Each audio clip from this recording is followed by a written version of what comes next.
সালাম ডাক্তার জাকির সাহেব, আমার নাম সঞ্জয় নারায়ণ।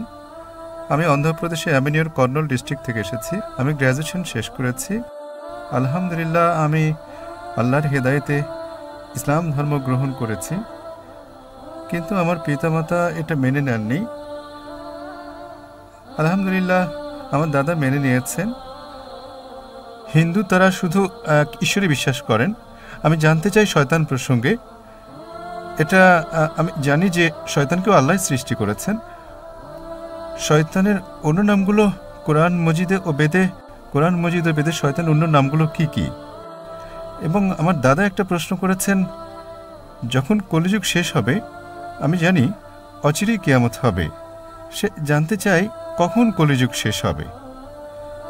এবং অনেক হিন্দুরা শ্রীরাম, সাই বাবা, শ্রীকৃষ্ণকে।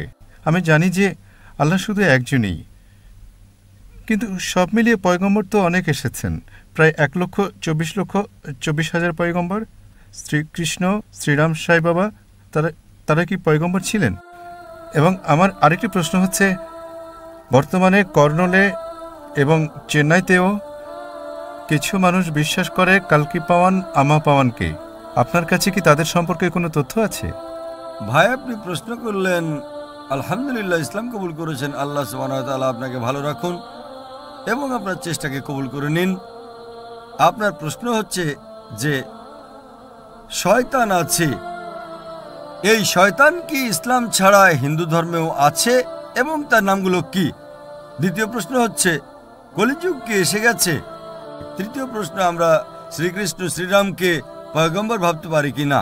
এবং চতুর্থ প্রশ্ন হচ্ছে কল্কি অবতার প্রসঙ্গে। প্রথম প্রশ্ন, শয়তানের নাম কি? শয়তানের যে প্রধান, তার নাম কোরআন মজিদে আছে ইবলিশ। কিন্তু কোরআন মজিদে বলা আছে সূরা নাসে যে যেসব লোক যারা মনের মধ্যে দ্বিধাদ্বন্দ্ব জাগায় নিজেদের মনে এবং তারপর সরে যায়, তারা মানুষের মধ্যেও আছে, জিনের মধ্যেও আছে। শয়তান কোরআন মাজিদ অনুযায়ী মানুষের মধ্যেও শয়তান আছে, জিনদের মধ্যেও আছে। মানুষ এবং শয়তান উভয়কেই স্বাধীনতা দেওয়া হয়েছে। আমরা চাইলে আল্লাহর কথা মানতে পারি, চাইলে নাও মানতে পারি। যে লোক স্বাধীনতা পাওয়ার পরও আল্লাহ সুবহানাহু ওয়া তাআলার আদেশ পালন করে, তাদের মর্যাদা ফেরেশতাদের উপরে। যে আল্লাহ তাআলার বিরুদ্ধাচরণ করে তাকে বলা হয় শয়তান। সুতরাং শয়তান মানুষের মধ্যেও আছে এবং জিনদের মধ্যেও আছে। আর এই প্রসঙ্গে বিভিন্ন ধর্মগ্রন্থ বলা হয়েছে শয়তান বা ডেভিল, ইংরেজিতে বলা হয় ডেভিল, বাইবেলে তার নাম হচ্ছে ডেভিল। একইভাবে হিন্দু ধর্ম সহ অন্যান্য ধর্মগ্রন্থেও লেখা আছে শয়তান, এবং পার্সি ধর্মের গ্রন্থে এহেরমান। তাই সব ধর্মে একটা শয়তানি শক্তি আছে, তাকে শয়তান বলেন, ডেভিল বলেন বা ইবলিশ বলেন। আপনার দ্বিতীয় প্রশ্ন হচ্ছে কলিযুগ সেটা কি এসে গেছে?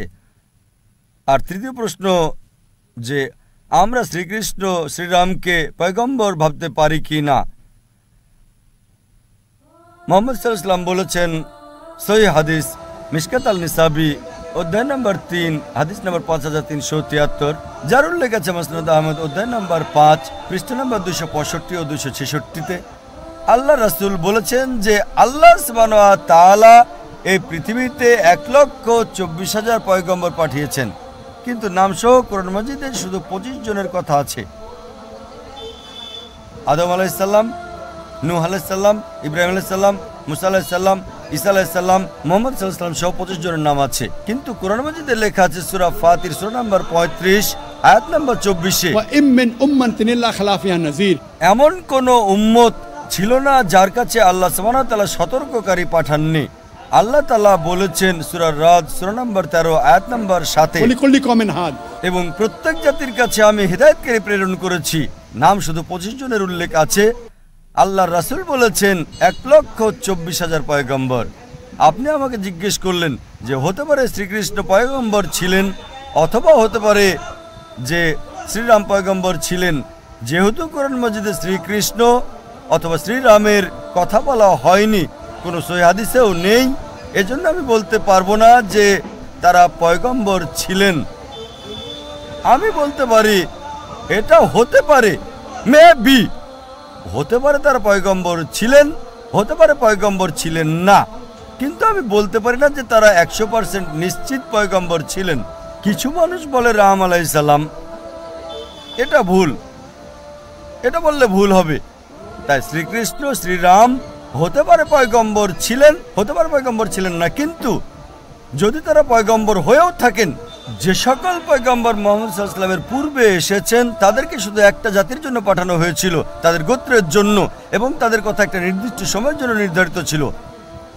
এই জন্য আজ আপনি ইন্ডিয়াতে বসবাস করেন, অথবা আমেরিকায়, অথবা ইউকেতে, অথবা সৌদি আরবে, বর্তমানে শেষ পয়গম্বর যা কোরআনে লেখা আছে সূরা আম্বিয়া সূরা নম্বর 21 আয়াত নম্বর 107, ওয়ামা আরসালনাকা ইল্লা রাহমাতুল আলামিন, আমি মুহাম্মদ সাল্লাল্লাহু আলাইহি ওয়াসাল্লামকে পাঠিয়েছি কিন্তু শুধু রহমত হিসেবে সমগ্র সৃষ্টির জন্য, সমগ্র মানবজাতির জন্য, সমগ্র পৃথিবীর জন্য।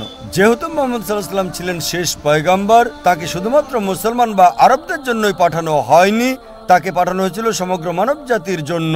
তাই আজ হয়তো আপনি বাস করছেন ভারতে, অথবা ইউএসএতে, অথবা ইউকেতে, অথবা সিঙ্গাপুরে, অথবা সৌদি আরবে, আপনাকে বিশ্বাস করতে হবে শেষ পয়গম্বর মুহাম্মদ সাল্লাল্লাহু আলাইহি সাল্লাম।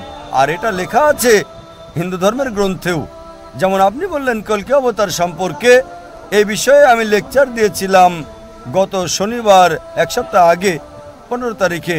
এই মঞ্চে এক সপ্তাহ আগে আমি বলেছিলাম মুহাম্মদ সাল্লাল্লাহু আলাইহি সাল্লামের কথা বিভিন্ন ধর্মের গ্রন্থসমূহে, এবং সেই বক্তব্যে আমি কল্কি অবতারের কথাও বলেছিলাম। লেখা আছে কল্কি পুরাণাতে অধ্যায় নম্বর 2 অনুচ্ছেদ 4, 5, 7, 11 এবং 15 নম্বরে যে কল্কি অবতার আসবেন, ভবিষ্যৎবাণী আছে। তার পিতার নাম হলো বিষ্ণু ইয়াস, অনুবাদ করলে হয়ে যায় আল্লাহর বান্দা আব্দুল্লাহ। তার মায়ের নাম হচ্ছে সুমতি, অনুবাদ করলে হয়ে যায় শান্তি প্রতিষ্ঠাকারী নারী। এর অনুবাদ হচ্ছে আমিনা। বলা হয়েছে তিনি জন্ম নেবেন সাম্বালাতে, শান্তির স্থান, অনুবাদ হলো মক্কা। তিনি জন্মাবেন সেই সাম্বালার দেশের প্রধানের ঘরে। আমরা জানি মুহাম্মদ সাল্লাল্লাহু আলাইহি ওয়াসাল্লাম কুরাইশ বংশে জন্মগ্রহণ করেছেন। এইভাবে আমি বিস্তারিত বর্ণনা করেছিলাম এক সপ্তাহ আগে। কল্কি অবতার, এই কল্কি অবতার হলেন শেষ পয়গম্বর মুহাম্মদ সাল্লাল্লাহু আলাইহি ওয়াসাল্লাম। আপনি এই বিষয়টা আপনার পিতাকে জানাতে পারেন, এবং ইনশাআল্লাহ আমি দোয়া করব আপনার পিতা যেন হেদায়েত হন। আসসালামু আলাইকুম।